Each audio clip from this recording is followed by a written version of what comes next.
Hey guys, what's up? This is David from The Digital Essentialist. So right now we are going to break down a few key, what I would call principles when writing content for your website. The big reason I put this whole series together is because I have so many clients who take months on putting together content for their websites.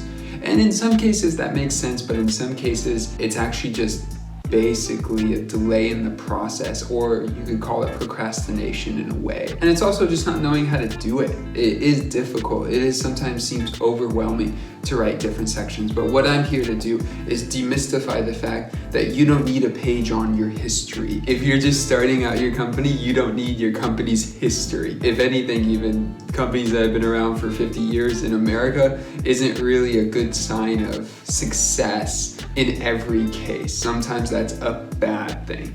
For right now, I got 5 points that I'm gonna walk through.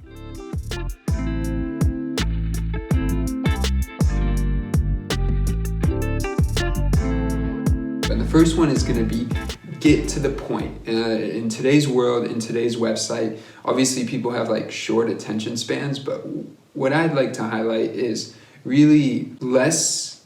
You've heard this before, less is more. I'm gonna say more is less in this case. If you have paragraphs of information, sometimes that's actually very opposite. It does the opposite, because somebody sees this huge paragraph and they're like, but what's the point?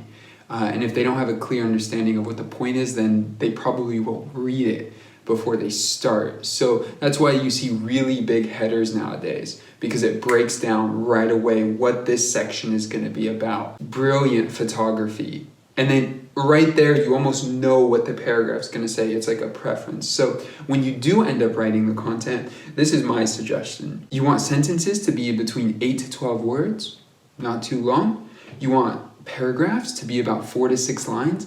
And for every line, you want anywhere between 7 to 14 words. If it's just smaller bullets and it's only like, it's not an actual sentence, it could potentially be about 4 or 5 just words that are kind of stacked on each other, 3 words up top, 2 words underneath. But for the most part, when you're writing paragraphs, you're writing a little bit more, let's say longer content. That's not really that long. I would say anywhere between 4 to 6 lines per paragraph, and include maybe 7 to 14 words per line.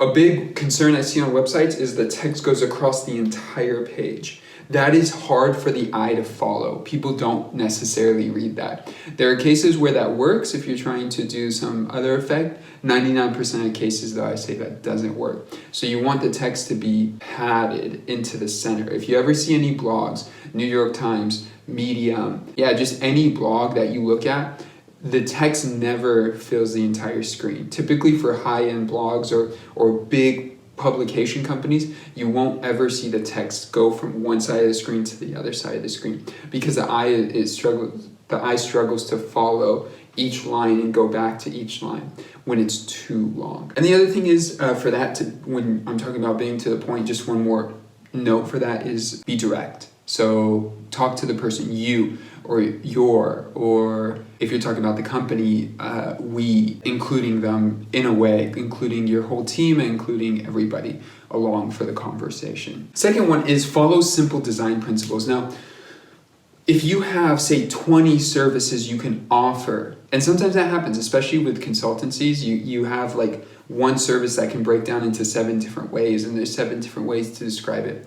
Take those, what I would say, take those 18 or 20 different services and break it down into 3 categories. From those 3 categories, that's what you put on, say, the landing page, or as a key first thing for people to see. Why? Because if there's 20 different services, it's hard for me to grasp which service is right for me. Unless I already have in my mind that there's 20 different types of services, it really becomes hard for me to understand which service is best for me. So when you have 3, you break it down, it's very easy to see.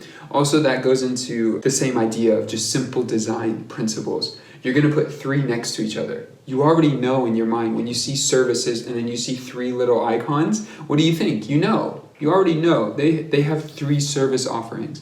And then if you have this 18 or however many, you click on one of those and it goes into it. If you have 4, you could maybe do 4 across the line. I would be the max. And then if you have like say 5. It's kind of just figuring out what's most important. Honestly, if somebody's coming to you, there's going to be 1 or 2 things that's really important to them. And from there, needs versus wants. This is a thing I talk about in a couple of my videos, but really what I want to break down here is what you think you need versus what you think you want. Often, most people, when they are building their first website, think they need a lot more. You don't need a history when you're just launching your company. And I know that sounds funny, but I've seen this before. You don't need 4 paragraphs for your about page. You need 3 to 5 sentences.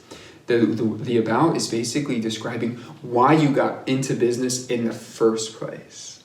And then from there, again, there's just very key elements of what you need for your website. Now, this doesn't really include like terms of service or privacy policy. I'm not really talking about that because you don't necessarily write that for your website in this content creation article that we're going through. But for, say, the about page, the landing page, if you have it and need it, the pricing page, for sure the services page, contact page, there's very key information. It's actually quite simple. It's probably 15 to 20 different pieces of content, which you're going to see lower in this article that come up. But these are the things that are essential to your business.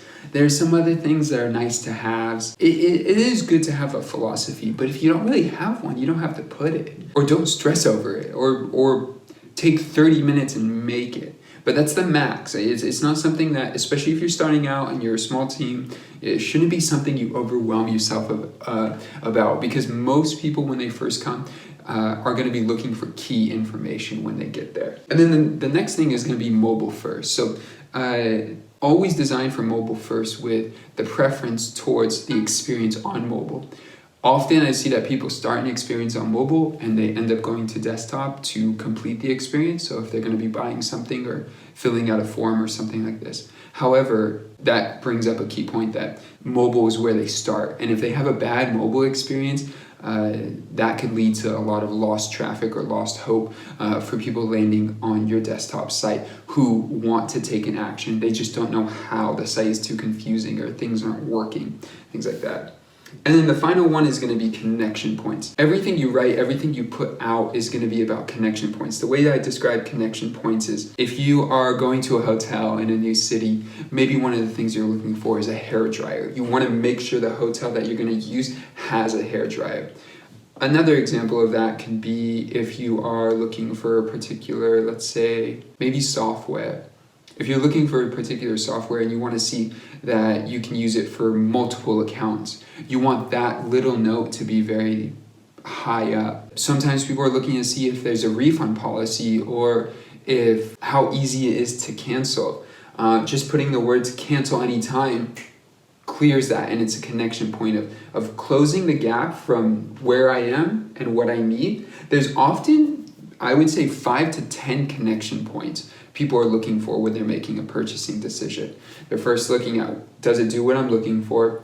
Does it fit the price range that I'm willing to pay? Does it have all the details I'm looking for, specifically, say services or features or benefit? Is it my style? Because style sometimes comes into that. That's more subjective, and that kind of moves around a bit, even if it's as style, but it works, somebody will take it. And does it meet specific needs that they're looking for? So that's kind of the last few, is where somebody is saying, no, I need it to specifically have the capability to use multiple accounts, and I need a hair dryer that works specifically with this style of hair, or something like this, where people are looking for specific notes, but these are key words that they're looking for. So the more connection points you can maximize on, the better you're going to have, the better time you're going to have connecting with your users. So I hope that helps. I've written all of this out in the article, or part of this article, so you'll get to see it, but I wanted to do a video as well to share. So continue in the comments or via email. Let us know if you have any questions. Thanks.